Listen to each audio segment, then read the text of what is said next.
Dear friends, आपके अपने YouTube channel math exploring में आपसे हार्दिक स्वागत है। आज इस वीडियो में लेक्चर नंबर 7 की हम बात करते हैं। चैप्टर नंबर 3 इसमें स्टार्ट कर रहे हैं और थर्ड जो चैप्टर का नाम है यूनिट नंबर 4 में है। आज जो चैप्टर नंबर 3 कंप्लीट होने के बाद में हमारा यूनिट जो 4th यूनिट है वो कंप्लीट हो जाएगी।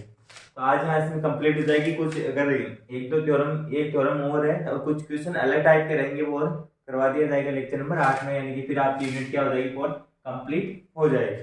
तो आप देखना चैप्टर का जो नाम है solution of homogeneous Fredholm integral equation है। Fredholm integral equation chapter का नाम है, आप वो देख सकते हो बुक्स में। और इसका जो फर्स्ट जो मेथड है वो मेथड क्या है कि किस टाइप के आप इसको क्वेश्चन को सॉल्व कर सकते हो। मेथड दे रखा तो इस मेथड को आप समझ रहे हो, उसके बाद में आपने कोडिंग क्या कर सकते हो, क्वेश्चन को सॉल्व कर सकते हो। Solution of homogeneous Fredholm integral equation of the second kind with separable और डीजनरेट कर्नेल। ये दो टाइप्स के हमारे पास में जो कर्नेल है, इनका एक सेपरेबल और या फिर डीजनरेट जो कर्नेल है मेथड के अकॉर्डिंग हम क्या करेंगे, इसको सॉल्व करेंगे। तो सबसे पहले स्टार्ट करते हैं, हमारे पास में क्या रहेगा, homogeneous Fredholm integral equation. तो इसको इक्वेशन का नाम दे रखा तो हमें पता होना चाहिए कि फ्लूइड हॉल इंटीग्रल इक्वेशन होती क्या है, वो भी होमोजेनियस। तो मैं बता देता हूं आपको, consider a homogeneous Fredholm में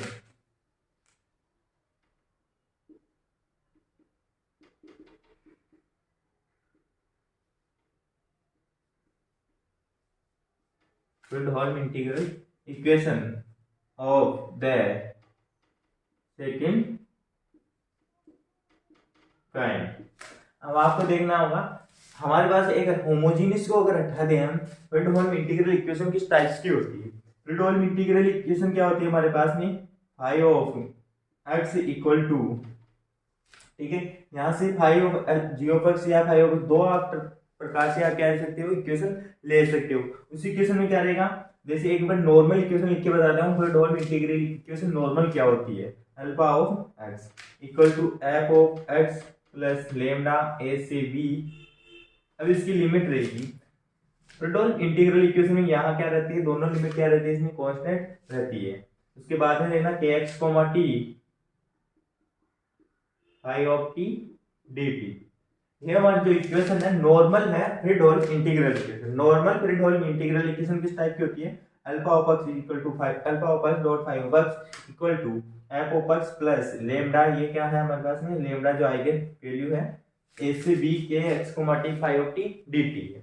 अगर अब बात आ रही है होमोजेनियस इंटीग्रल इक्वेशन की, तो होमोजेनियस इंटीग्रल इक्वेशन में क्या होता है हमारे पास में, अगर बात करें हम होमोजेनियस इंटीग्रल इक्वेशन में, होमोजेनियस जो इंटीग्रल इक्वेशन होती है इसमें अल्फा ऑफ एक्स का मान कितना होना चाहिए, 1 होना चाहिए, और एफ ऑफ एक्स का जो मान है हमारे पास में क्या होना चाहिए, 0 होना चाहिए। जैसे ही हम इन दोनों मान को यहाँ पे पुट करेंगे तो हमारे पास में कौन सी इक्वेशन बन के आएगी, homogeneous Fredholm integral equation of the second types की जो इक्वेशन है वो हमारे पास में निकल के आएगी। जैसे हम यहाँ पे मान पुट करेंगे तो हमारे पास में क्या आएगा, phi of x equal to F of x का मान 0 रहेगा, लेमडा ए से बी इसकी लिमिट रहेगी, और K x comma t phi of T D t हमारे पास में क्या रहेगी, एक इक्वेशन रहेगी, वो भी किस टाइप की इक्वेशन रहेगी हमारे पास में, फर्स्ट इक्वेशन।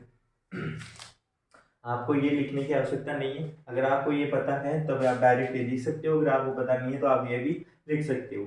जैसे अल्फा ऑफ एक्स का मान 1 होना चाहिए, एफ ऑफ एक्स का मान ये कितना होना चाहिए, 0 होना चाहिए, तब वो क्या होगी, होमोजेनियस इंटीग्रल इक्वेशन होगी। और ये जो इक्वेशन है वो ओनली नॉर्मल क्या है हमारे पास में, फ्लूइड हॉल इंटीग्रल इक्वेशन है।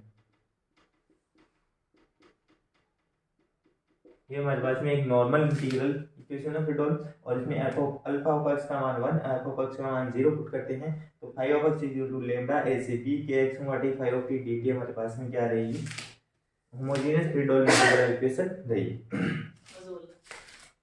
अब इसको देखना आप,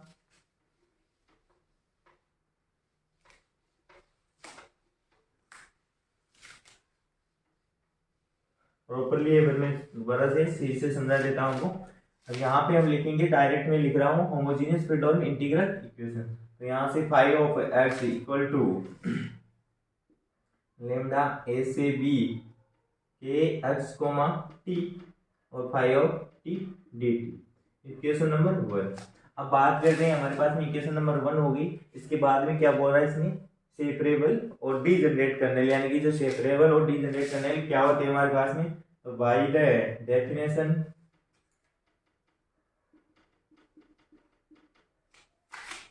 ऑफ सेपरेबल या फिर डी जनरेट करने।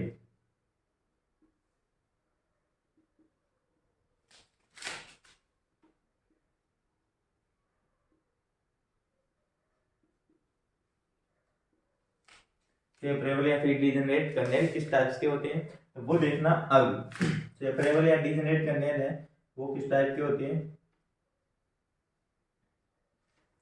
हमारे पास में रहेंगे के एक्स कोमा टी, के एक्स कोमा टी कर्नेल इसी को बोलते हैं इस वाले पार्ट को। तो K x comma t is equal to summation i equal to 1 to n, और यहाँ पे जो रहेगा वो जी आई ऑफ एक्स और H I of t, H I of t. ये हमारे पास में जो कर्नेल है वो कौन सा कर्नेल है, सेपरेबल या फिर degenerate kernel, equation number 2।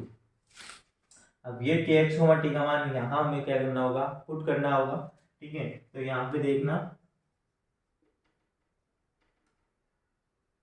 Using equation 2 in equation 1 find out we find that, यानी कि इसका मान यहाँ पे हम क्या करेंगे, पुट करेंगे, उसके बाद में क्या आता है। तो इसको आप एक बार नोट कर लेना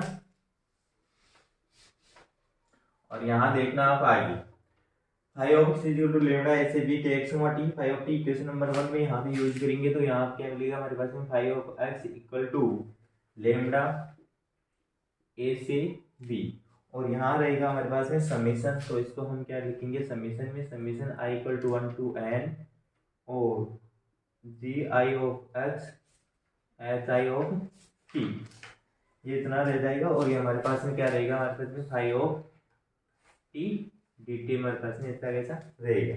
अब यहाँ से जो हमारे पास कांस्टेंट जो पद है वो बाहर आ जाएगा। तो एक्स वाला जो पद है वो क्या है, कांस्टेंट। तो phi of x equal to lambda summation i equal to 1 to n ji i of x, ये वाला पद क्या रहेगा, बाहर रहेगा।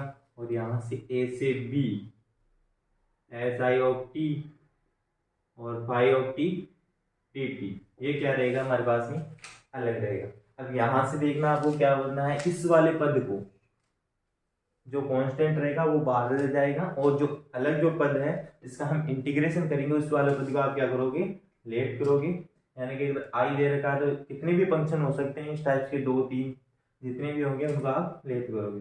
तो सी आई इक्वल टू ए से B H I of T और five of T D T, और सी का मान यहाँ रखोगे। उसके बाद में आप क्या करोगे, यहाँ पहले सी आई का मान फाइंड आउट करोगे। तो यहाँ से हम मान रखते हैं phi of x equal to lambda summation i equal to 1 to n और जी आई ऑफ एक्स सी आई, ये हमारे पास फिर फाइनल आंसर है।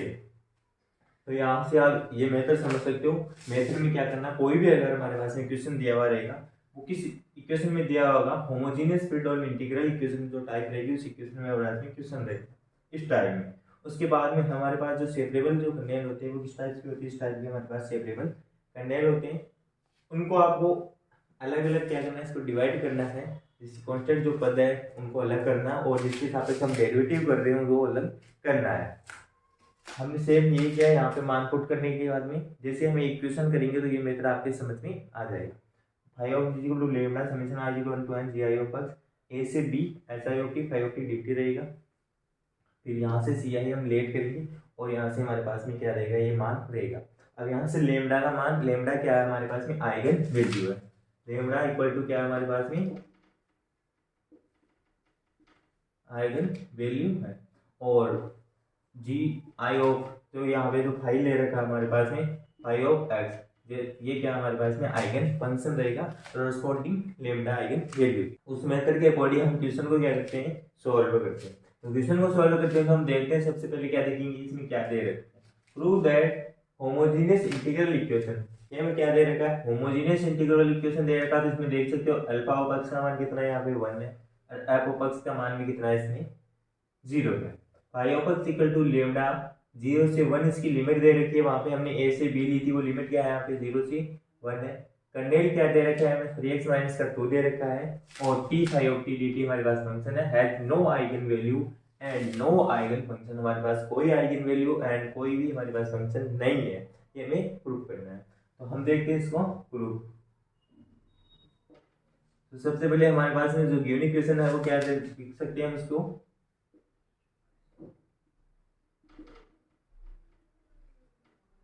गिवन इक्वेशन हमारे पास में क्या है, phi of x equal to lambda 0 से 1 3x माइनस का 2 t phi of t dt दे रखा है हमारे पास। अब यहाँ से हमने क्या किया कि जो x, t जो कॉन्स्टेंट वाला जो पद है वो क्या रखना है, हमें बाहर रखना है। तो यहाँ से हम क्या रखेंगे, phi of x equal to lambda 3x minus का 2 0 से 1 इसकी लिमिट रहेगी, t और फाइव ऑफ t dt क्या रहेगा हमारे से बाहर। अब हमने क्या देखा था, इस वाले पद को क्या हमारे लेट करना है, हमें फंक्शन कितना दे रखा 1 दे रखा, तो सी लेट कर लेंगे। अगर 2 फंक्शन हमारे पास में होता है तो c1 c2 लेट कर लेंगे। तो यहाँ से हम क्या करेंगे, लेट करेंगे इस वाले पद को, यानी कि 0 से 1 t phi of t dt equal to क्या रहेगा हमारे पास में c रहेगा, और इसको हम इक्वेशन नंबर 1 नाम देंगे, इसको इक्वेशन नंबर 2 नाम। ठीक है, अब यहाँ से हम पुट करेंगे equation 2 put in equation 1, equation 2 put in equation 1। तो यहाँ से हमारे पास में phi of x equal to क्या आएगा हमारे पास में लेमडा 3x माइनस का 2 और c। ठीक है, इसको इक्वेशन नंबर 3 आप नाम दोगे। अब आगे क्या करना है, इसमें फाइव ऑफ टी की भी हमें क्या रहेगी, नीड रहेगी। जैसे हम सी का मान अगर फाइंड आउट करेंगे तो यहाँ से हमें फाइव ऑफ टी का मान पता होगा, तभी हम क्या करेंगे सी का मान निकाल सकते हैं। तो फाइव ऑफ जो एक्स वाली जो टर्म बनती है हमारे पास में, इस प्रकार की जो टर्म हर क्वेश्चन में बनेगी, उसी के एक्स की जगह हम क्या रिप्लेस कर देंगे, एक्स की जगह टी रिप्लेस कर देना आप उसी में। तो हमारे पास में यहाँ से निकल के आएगी phi of t equal to lambda 3t minus का 2c। ठीक है, इक्वेशन नंबर 4। अब यहां से आप देखना इक्वेशन नंबर 4 है, phi of t equal to lambda 3 of t minus 2 constant 1 c। अब ये वाला मान है फाइव ऑफ टी का मान, अगर यहाँ पुट कर देते हैं तो यहाँ से हम c का मान निकाल सकते हैं। c वाला जो मान है वो यहाँ अगर हम पुट कर देंगे तो हमारे पास में फाइव ऑफ एक्स और लेमडा यहाँ से मान निकल कर आ जाएंगे। तो जैसे ही हम यहाँ से मान निकालते तो c का इक्वेशन 4 पुटिंग इन इक्वेशन 2। ठीक है, अब यहाँ आगे देखना आप इक्वेशन 2 और 4। यहाँ से हम c वाली जो इक्वेशन नंबर रहेगी 2 से, यहाँ से हम रखेंगे c इक्वल टू 0 से 1 t phi of T, T ऐसा का ऐसा रहेगा, और फाइव ऑफ टी देखना, फाइव ऑफ टी क्या है हमारे पास में लेमडा 3t माइनस 2c। तो यहाँ रखेंगे हम लेमडा 3t माइनस का 2c। ठीक है, और यहाँ पूरा के कोष्टक रहेगा बाहर, और ये अंदर क्या रहेगा हमारे पास में dt रहेगा। ठीक है, इतना समझ में आ गया हो तो एक बार दोबारा से देख लेना। जो गिवन जो इक्वेशन है हमारे पास phi of equal to lambda 0 से 1 3x minus 2 t phi of t dt है। इसमें जो आपको जैसे लग रहा है कि ये कांस्टेंट वाला जो पद है वो आप क्या रखोगे, बाहर की तरफ रखोगे। हमें कौन सा दिख रहा है, t phi of t dt, यानी कि एक तरीके से बोले तो हमें करने को क्या रखना है, बाहर रखना। तो यहाँ से phi of equal to lambda 3x minus का 2 0 से 1 t phi of t dt है। ठीक है, इसके बाद में जो आपको जो इंटीग्रेशन वाला जो पार्ट है उसको क्या करना है, आपको लेट करना है c के इक्वल 0 से 1 t phi of t dt, 0 से 1 t phi of t dt हमारे पास में क्या है, c है। इस c वाले पार्ट को हम वापस इस इक्वेशन में रखेंगे इक्वेशन 1 में, यानी कि इक्वेशन 2 पुट इन इक्वेशन 1। ठीक है, अब बात करते हैं phi of x equal to lambda 3x minus 2 ऐसा कैसा, और ये वाला पार्ट क्या लेट किया था हमने c, तो यहाँ c रख दिया हमने। उसके बाद में हमें क्या चाहिए, फाइव ऑफ टी चाहिए, तो फाइव ऑफ एक्स आ रहा है तो फाइव ऑफ टी भी मिल जाएगा, क्योंकि हमें क्या करना है, एक्स की जगह टी पुट करना है, वेरिएबल चेंज करना है। तो यहाँ करेंगे phi of t equal to lambda, यहाँ पे एक्स था तो यहाँ पे 3 टी आ गया, और माइनस का 2 और सी हमारे पास में मिल गया। हमें मान किसका निकालना है, हमें मान निकालना चाहिए कांस्टेंट सी का मान चाहिए। तो सी का मान निकालने के लिए क्या करेंगे हम, 0 से 1 टी, यहाँ फाइव ऑफ टी का मान है हमारे पास ये मिल गया, तो ये मान इसमें पुट कर देंगे और यहाँ इसको क्या कर देंगे, इंटीग्रेशन करके सोल्व कर लेंगे। तो हम आगे देखते हैं, सी इक्वल टू ये हमारे पास मान रखा है, तो सी इक्वल टू इसको क्या करेंगे, अंदर मल्टीप्लीकेशन 0 से 1, यहाँ लेमडा क्या रहेगा, बाहर रहेगा, और ये वाला सी वाला जो पार्ट है ये भी हम बाहर रख लेते हैं, सी लेमडा। और यहाँ से देखना ये अंदर जाएगा तो 3t² माइनस का 2t, इसका हम क्या कर देंगे, इंटीग्रेशन कर देंगे। अब यहाँ ध्यान रखना, आप क्या करोगे, यहाँ सी से सी इसको क्या करना, कैंसिल आउट नहीं करना। कैंसिल आउट क्यों नहीं करना, इसका भी रीजन मैं बताऊंगा। तो पहले हम इसको क्या करते हैं, सॉल्व कर लेते हैं। सी इक्वल टू सी लेमडा, और यहाँ पे रहेगा 3t³ माइनस का 2t² 0 से, ठीक है। अब इसको जैसे हम आगे सॉल्व करते हैं तो इसकी लिमिट क्या रहेगी हमारे पास, सी लेमडा, और यहाँ पे हमने 3 से 3 कैंसिल आउट हो जाएगा, और 2 से 2 क्या यहाँ पे कैंसिल हो जाएगा, यानी कि आज का मान बचेगा तो कितना, 1 रहेगा टी का मान, और माइनस ये रहेगा टी के स्क्वायर का मान भी 1 रहेगा, और टी का मान 0 रखेंगे, 0 यानी कि माइनस का 0 और प्लस का 0 ये मान रहेगा। अब यहाँ से आपको देखने को मिल रहा होगा c इक्वल टू लेमडा सी, और ये अंदर क्या आ रहा है, 1 माइनस 1 यानी कि 0, यानी कि c इक्वल टू हमारे पास में क्या मिल रहा है, हमारे पास में 0 मिल रहा है। ये तो इसका फॉर्मेट है। अब मैंने क्या बोला था कि यहाँ पे c से c आपको कैंसिल आउट नहीं करना है, इसका रीजन ये है, जैसे आप c को c से यहाँ पे कैंसिल आउट करोगे तो पूरा फंक्शन यूनिफाई नहीं रहेगा। देखना यहाँ पे ये तो आपको करना है, या आप ये यहाँ पे समझ सकते हो कि कैसे नहीं कर सकते। जैसे मैंने c से c यहाँ पे कैंसिल आउट किया तो हमारे पास में कितना आ गया, 1, और इक्वल में क्या आ गया, लेमडा, ठीक है। और यहाँ क्या आ रहा है, अब देखना अंदर क्या आ रहा है, 0, तो ये क्या मिल गया हमारे पास में, 0, यानी यहाँ पे इसका मान 1 रखोगे, यहाँ पे 1 रखोगे, फिर 0 0 रखोगे तो यही मान मिलेगा। सी से सी मैंने कैंसिल आउट कर दिया, यानी कि 1 इक्वल टू हमारे पास में क्या आ रहा है, 0, जो क्या है नॉट पॉसिबल, ठीक है। 1 है वो 0 के इक्वल नहीं होता है, इस कारण से आप सी से सी इसको कैंसिल आउट नहीं करोगे, इसका ध्यान रखना। आप नॉर्मली इसको जैसे सोल्व करते हो उसी प्रकार से सोल्व करेंगे। अगर हमारे पास मान लो कुछ यहाँ हमारे पास में 2 आता, ठीक है, अगर हमारे पास में यहाँ पे 2 मिल जाता तो हम इसको कैसे सोल्व करेंगे, c इक्वल टू 2 लेमडा सी, और यहाँ से इस साइड लाओगे तो c माइनस का 2 लेमडा सी इक्वल टू 0 रहेगा, और यहाँ c हमारे पास क्या रहेगा, कॉमन रहेगा, 1 माइनस का 2 लेमडा इक्वल टू 0। अगर एक इक्वेशन ही बन रही है तो c यहाँ पे डज नॉट इक्वल 0 करोगे, और यहाँ पे 1 minus 2 lambda equal to 0 put करोगे, यहाँ लेमडा का मान कितना रहेगा हमारे पास में, 1/2। इस प्रकार से आप क्या कर सकते हो, इसको सोल्व कर सकते हो। लेकिन अगर ध्यान रखना इस टाइप से अगर आपके पास आ रहा है तो सी को सी डायरेक्ट आप कैंसिल आउट नहीं करोगे, इस प्रकार से आपको प्रॉपर सोल्व करना है।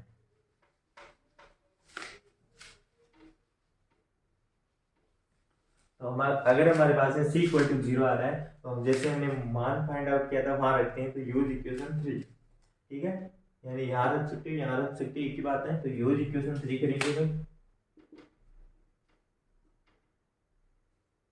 अब यहाँ से देखना हमारे पास में c इक्वल 0 पुट करेंगे तो 5 का मान कितना मिलेगा हमारे पास में, 5 इक्वल टू हमारे पास में क्या मिल रहा है, लेमडा 3x माइनस का 2 तो 0, यानी कि 5 जो x हमारे पास में मिल रहा है वो क्या मिल रहा है हमारे पास में, 0 मिल रहा है। इसके मतलब क्या हुआ, लेमडा का मान तो हम निकाल ही नहीं पा रहे कि लेमडा क्या है, सी का मान क्या आ रहा है हमारे पास में 0। अगर सी का मान हमारे पास में 0 आता है तो no eigen value and no eigen function हमारे यहाँ पे होगा। तो आप देख सकते हो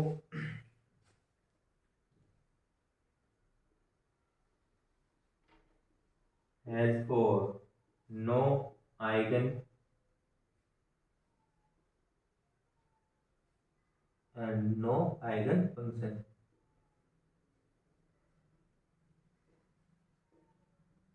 ये क्या रहेगा हमारे पास में पूरा कंप्लीट क्वेश्चन रहेगा, has no has for no eigen value and no eigen function हमारे पास में रहेगा। फाई ऑफ एक्स का मान क्या रहेगा हमारे पास में 0 रहता है। ये प्रॉपर इसका मेथड है, तो आप इसको प्रॉपरली देख सकते हो। एक बार दोबारा से यहाँ तक आपको समझ में आ गया था। यहाँ आपको क्या करना, सी से डायरेक्ट कैंसिल आउट नहीं करना। सी से डायरेक्ट कैंसिल आउट करोगे तो आपको ये 1 = 0 मिलेगा, जो पॉसिबल नहीं रहेगा। प्रॉपरली आप इसको सॉल्व करते रहोगे। सी का मान अगर यहाँ पे 0 मिलता है, अगर हमारे पास यानी कि किसी फंक्शन में 2 सी मिल रहे हैं, तो दोनों सी अगर हमारे पास में 0 मिल रही है, तो वहाँ पे नो आइगन वैल्यू और नो आइगन फंक्शन रहेगा। इस प्रकार के बहुत सारे क्वेश्चन दे के वो आप क्वेश्चन सॉल्व करना। अब हम देखेंगे एक थ्योरम। अब बात करते हैं हम थ्योरम की। थ्योरम क्या है हमारे पास में, फर्स्ट जो थ्योरम है, इसमें 2 ही थ्योरम है हमारे पास में। इस चैप्टर नंबर 2 में क्या है हमारे पास 2 थ्योरम है, वो देखना। The characteristic number of a symmetric kernel are real. जो कर्नेल है वो क्या दे रखा हमारे पास में, सिमेट्रिक दे रखा। उसका यूज करते हुए हमारे पास जो कैरेक्टरिस्टिक जो इक्वेशन है वो क्या होनी चाहिए, रियल होनी चाहिए। ये हमें प्रूव करना है। इसके लिए आप देखना थ्योरम स्टेप बाय स्टेप समझना। थ्योरम क्या दे रही, let us consider a homogeneous Fredholm integral equation of the second kind. सबसे पहले हमारे पास में क्या होनी चाहिए, इंटीग्रल इक्वेशन होनी चाहिए। वो भी कौन सी, Fredholm integral equation of second kind. ये हमारे पास हम जानते हैं इक्वेशन को, Fredholm integral equation of second kind वाली जो इक्वेशन आप क्या इसको जानते हो, तो क्या लिखोगे, phi of x equal to lambda, phi of x equal to lambda a से बी के x t phi of T D t. इस टाइप की जो इक्वेशन है वो क्या होती है, होमोजेनियस फ्रीडोम इंटीग्रल इक्वेशन होती है। नाउ वी अज्यूम दैट, हम क्या करेंगे, इससे कंट्राडिक्शन लेकर चलेंगे। नाउ वी अज्यूम दैट, हम मान लेते हैं the eigen value of equation 1, इसमें जो आइगन वैल्यू है लेम्डा इज नॉट रियल, क्या है, रियल नहीं है। तो कौन सी होगी, कॉम्प्लेक्स होगी। रियल नहीं है तो क्या होगी, कॉम्प्लेक्स होगी। तो lambda not equal to alpha plus iota beta, ये हम मान लेते हैं इक्वेशन नंबर 2 इसका नाम है। Lambda not equal to alpha plus iota B क्या है, कॉम्प्लेक्स नंबर है। अब इसके कॉरेस्पॉन्डिंग हमारे पास में क्या होना चाहिए, आइगन फंक्शन भी होना चाहिए। जो हमारे पास में and corresponding eigen function G not of x equal to you plus iota B, इसके कॉरेस्पॉन्डिंग हमारे पास में क्या मिल रहा है, एक आइगन फंक्शन मिल रहा है। और ये हमारे पास में एक आइगन वैल्यू है। तो इसके बाद में हम क्या करते हैं, it is not be noted that it is a complex number. ये क्या है हमारे पास, एक कॉम्प्लेक्स नंबर को डिनोट करता है। Is an eigen value 10, it is necessary the complex conjugate of this eigen value is also eigen value of same equation. ठीक है, सेम इक्वेशन के लिए हम आइगन वैल्यू और कॉन्जुगेट, कॉम्प्लेक्स कॉन्जुगेट दर्शाता है। यहाँ पे काम यूज लेंगे सिमेट्रिक कर्नेल के साथ में। नेक्स्ट मीन लेम्डा नॉट बार क्या रहेगा हमारे पास में, बार यूज यहाँ पे कॉम्प्लेक्स कॉन्जुगेट की। तो कॉम्प्लेक्स कॉन्जुगेट क्या होगा, इसका बार रहेंगी। तो लेम्डा नॉट बार रहेगा, यानी कि अल्फा यहाँ आइटा क्या हो जाता है माइनस, तो lambda not bar equal to alpha minus iota beta हो जाएगा। कॉम्प्लेक्स कॉन्जुगेट की बात करेंगे। और उसके कॉरेस्पॉन्डिंग क्या मिलेगा हमारे पास, एक कॉरेस्पॉन्डिंग क्या मिलेगा, एक आइगन फंक्शन मिलेगा कॉम्प्लेक्स कॉरेस्पॉन्डिंग के। तो जे नॉट ऑफ एक्स का बार क्या रहेगा हमारे पास में, यू माइनस आइटा वी रहेगा। तो ये हमने यहाँ से वहाँ पे क्या किया है, इसके कॉरेस्पॉन्डिंग हमने क्या किया है, इसका कॉम्प्लेक्स लिया है, कॉन्जुगेट लिया है, तो वो देख सकते हो आप। इसके बाद में इट इज क्लियर दैट, हमारे पास में क्या हो रहा है, ये एकदम क्लियर हो रहा है कि g not of x equal to lambda naught a से बी के x t g not of T D t हमारे पास में एक अन्य जो फंक्शन है वो क्या है, जनरेट हो रहा है। सेम यहाँ पे लेम्डा नॉट है, यहाँ पे लेम्डा क्या आएगा, लेम्डा नॉट, यहाँ पे फाइव ऑफ टी जो अन्य जो फंक्शन है वो यहाँ पे गया है। अगर five of t phi of x है, यहाँ पे जी नॉट ऑफ एक्स है, तो यहाँ पे जी नॉट ऑफ टी मिल जाएगा आपको। सेम ऐसा ऐसा फंक्शन मिलेगा, लेकिन ये जो फंक्शन है वह कॉम्प्लेक्स के अंदर है। ठीक है, अब बात करते हैं इसका हमने क्या लिया है, कॉन्जुगेट लिया है। अब फंक्शन का भी कॉन्जुगेट ले सकते हैं पूरे का। तो हमने क्या किया, जी नॉट ऑफ एक्स का क्या लिया है, हमने बार रखा है। तो जी नॉट ऑफ एक्स का bar equal to lambda naught x, lambda naught का बार ए से बी इसकी लिमिट रहेगी। और के एक्स टी कर्नेल का क्या रहेगा हमारे पास में, बाहर रहेगा। और जी नॉट ऑफ टी का भी बाहर रहेगा, डी टी इक्वेशन नंबर 6 है। अब इसको हम देखना है, हमारे पास में यूज करेंगे सिमेट्रिक कर्नेल का। तो सिमेट्रिक कर्नेल क्या है, इक्वेशन 6 कैन बी रिटन है, इक्वेशन 6 है उसको हम क्या लिख सकते हैं, इस प्रकार से लिख सकते हैं, जी नॉट ऑफ एक्स का बार ऐसा रहे, लेम्डा नॉट बार ऐसा रहेगा। और ए से बी के x t g not of T D T का बार ऐसा रहेगा। हमने चेंज किया है के एक्स टी का बार। तो हमें इसको चेंज करने का हमें दे रखा है कि सिमेट्रिक कर्नेल है। सिमेट्रिक कर्नेल क्या होता है, के एक्स टी इक्वल रहेगा के टी इसका। और सिमेट्रिक कर्नेल में इसका बार भी क्या रहेगा, इसके इक्वल रहेगा। यानी कि के एक्स टी को हम क्या लिख सकते हैं, के एक्स टी का बार लिख सकते हैं। और इसको फिर क्या लिख सकते हैं, वापस इसको क्या कर सकते हैं, चेंज कर सकते हैं। तो बार हटाएंगे तो ये इधर आ जाएगा, यानी कि के एक्स टी को हम डायरेक्ट के टी लिख सकते हैं, या के एक्स टी का बाहर को हम के एक्स टी लिख सकते हैं। ठीक है। अब बात करते हैं इसके आगे, ये थ्योरम है तो थोड़ा सा ध्यान से समझना, इतना अभी समझने में कुछ नहीं करना।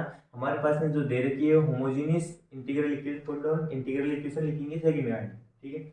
उसके बाद में जो हमारे पास जो लेमडा जो आइगन वैल्यू है वो हमारे पास में क्या है, रियल नहीं है, हम अज्यूम कर लेंगे, मान लेंगे। इसके बाद में अगर रियल नहीं है तो क्या होगी, कॉन्जुगेट होगी। कॉन्जुगेट होगी तो lambda not equal to alpha plus iota beta होगी। तो अगर अल्फा प्लस आइटा बीटा अगर हमारे पास में आइगन वैल्यू है तो इसके कोरोस्पोंडिंग हमारे पास में एक आइगन फंक्शन भी मिलना चाहिए। तो इसके कोरोस्पोंडिंग हमारे पास में आइगन फंक्शन क्या है, g not of u plus iota b हमारे पास आइगन फंक्शन है। अब क्या करेंगे हम, इन दोनों फंक्शन अगर हमारे पास में दे रहेगा तो इनका कॉन्जुगेट रखेंगे। अब इन lambda not equal alpha plus iota beta और g not of x equal to you plus iota b, अगर ये हमारे पास में क्या है, आइगन वैल्यू को डिनोट करते हैं, ये हमारे पास में क्या है, अगर कॉम्प्लेक्स नंबर में है तो इसका हम क्या लेंगे कि कॉन्जुगेट लेंगे कॉम्प्लेक्स नंबर में। तो कॉन्जुगेट लेंगे तो अल्फा नॉट का बार क्या रहेगा, अल्फा प्लस आइटा बीटा रहेगा, और जी नॉट ऑफ एक्स का बार रहेगा U plus U minus iota B रहेगा। ये हमने डिनोट किया। फिर ये डिनोट करने के बाद हम दूसरी इक्वेशन रखेंगे इसके अकॉर्डिंग, न्यू वाले फंक्शन के, न्यू वाली जो कोरस्पोंडिंग आइगन वैल्यू और आइगन फंक्शन इसके according new domain integral equation रखते हैं। और इसके बाद में ये हम स्टेप बाय स्टेप करते हैं, हम नेक्स्ट देखते हैं। अब हम आगे बात करते हैं, तो आगे से बात करेंगे तो हम equation number 5 multiply both side with G not of x का bar. G not of x का बार से हम क्या करेंगे, इक्वेशन नंबर 5 को दोनों तरफ मल्टीप्लिकेशन करेंगे and integrating with respect to x, और इंटीग्रेशन करेंगे हम एक्स के रिस्पेक्ट में बिटवीन जो लिमिट रहेगी द लिमिट्स a से b की लिमिट रहेगी। तो आप इक्वेशन नंबर 5 पे जाना और उसमें देखना जी नॉट ऑफ एक्स हमारे पास में दे रखा था, मल्टीप्लिकेशन किससे किया है, जे नॉट ऑफ एक्स का बार से किया, और इंटीग्रेशन किसके रिस्पेक्ट में करना है, एक्स के, तो dx लगाया, और a से b की क्या रहेगी, लिमिट रहेगी equal to lambda not a से b G not of x का बाहर रहेगा, और ये हमारे पास है अंदर इंटीग्रेशन, पहले जो इक्वेशन नंबर 5 थी वो दे रखी थी, और विद रिस्पेक्ट टू dx किया। अब यहाँ पे दोनों की लिमिट क्या दे रखी है हमारे पास में, सेम दे रखी है, तो हम क्या कर सकते हैं, इसमें सेम नहीं दे रखी तब भी कर सकते थे, लेकिन सेम दे रखी तो हमें ज्यादा चेंजमेंट करने की आवश्यकता नहीं रहेगी। तो changing the order of integration, इसके ऑर्डर में क्या कर देंगे, हम चेंज कर देंगे। तो यहाँ से ऑर्डर चेंज करेंगे, ऐसा कैसा रहेगा, ए से B g not of x का bar j not of x dx equal to lambda naught a से बी, यहाँ क्या आ जाएगा, जे नॉट ऑफ टी, ये वाला पद आ जाएगा, और अंदर ए से बी के x T J not of x, ये वाला पद चला जाएगा, ये वाला यहाँ आ जाएगा, ये वाला यहाँ आ जाएगा, यानी कि dx, और बाहर रहेगा dt। अब इसको हम कैसे लिख सकते हैं, अभी हमने यहाँ पे बताया था कि x टी इक्वल टू के एक्स टी का बार इक्वल टू के टी एक्स, तीनों क्या होते हैं, इक्वल होते हैं, कर्नेल के अकॉर्डिंग सिमेट्रिक कर्नेल में। तो यहाँ से इसको हम चेंज कर सकते हैं, a से b J not of x G not of x dx equal to lambda not a से b G not of t, ऐसा कैसा रहेगा। और हमने इसे चेंज तो क्या हमने करने को ही किया कि एक्स टी के बाद में, और ऐसा कैसा लिख दिया। अब इक्वेशन नंबर 8 हमारे पास में है, तो यहाँ से इक्वेशन नंबर 6 पे जाएंगे, और इक्वेशन नंबर 6 में हम क्या करेंगे, एक्स की जगह टी रिप्लेस कर देंगे, और टी की जगह हम एक्स पुट कर देंगे। तो इंटरचेंजिंग एक्स और टी देन वी गेट, तो यहाँ से हम जी नॉट एक्स का जी नॉट ऑफ टी का बार, यहाँ पे एक्स था equal to lambda not bar A से बी ये एक्स टी, यहाँ पे आप चेंज करोगे तो दोनों क्या रहेंगे, सेम ही रहने वाले हैं। और यहाँ पे जी नॉट ऑफ टी था तो यहाँ पे जी नॉट ऑफ एक्स का बाहर रहेगा, यहाँ पे डी टी था तो यहाँ पे डी एक्स रहेगा। अब आप इसको यहाँ तक समझेंगे तो आगे देखना कैसे करेंगे, आगे आप देखोगे इसको, ये हमारे पास में ये मान मिल रहा है ए से बी, इसको रहने दो एक बार, ए से बी के एक्स टी का बार के एक्स टी का बार, और g not of x d x, इस वाले मान की जगह ये मान यहाँ से निकाल के हम वहां पे पुट कर देते हैं। तो यहाँ पे आप लिखोगे आगे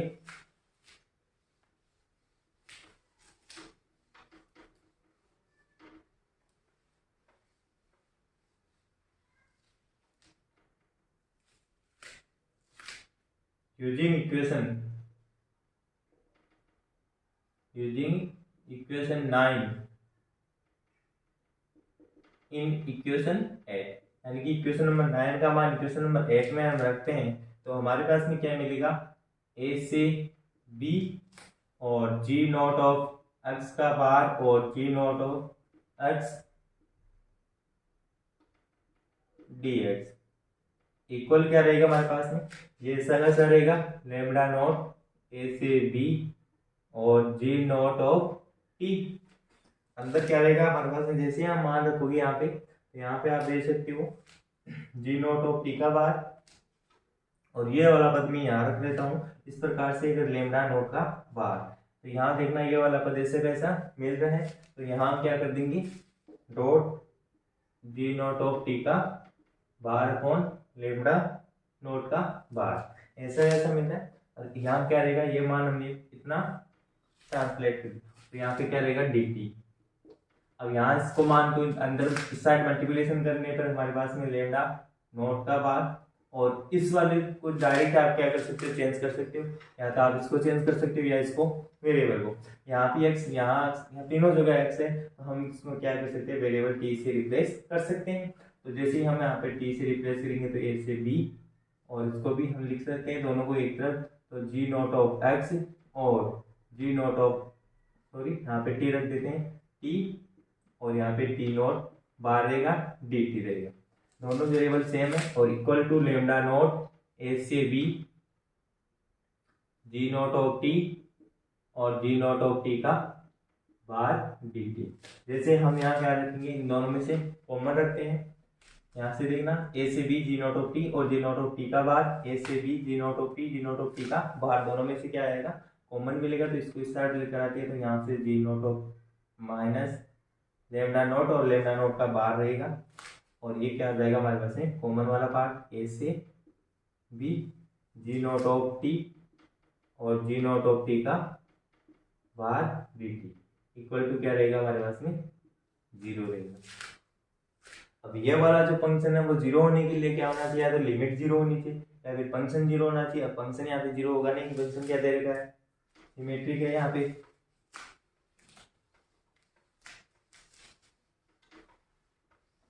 तो आज यहाँ पे जीरो, ये क्या होगा, नॉट इक्वल टू जीरो रहेगा, और ये वाली जो पद है वो क्या रहेगा, यहाँ पे जीरो रहेगा, तो lambda equal to lambda not का बार।